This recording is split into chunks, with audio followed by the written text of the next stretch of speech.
Narito po ang mga magulang na ayaw po samahan ng iyong anak sa pag-receive po ng ating certificate.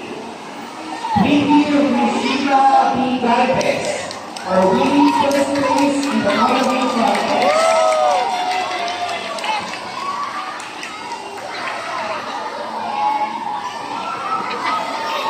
Diana Ray Jewel Bagulio, second place.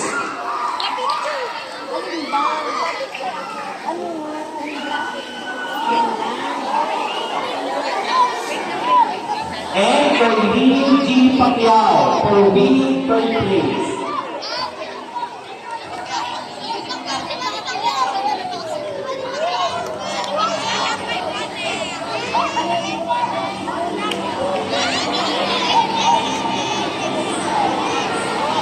Tingnan po na po yung photo please po kasi para kayo ng photo.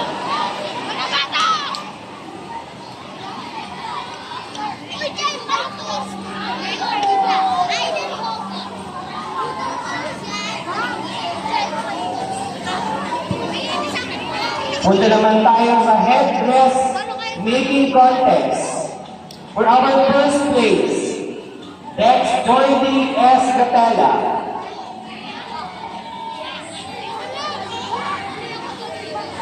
Alvins R. Buencosejo.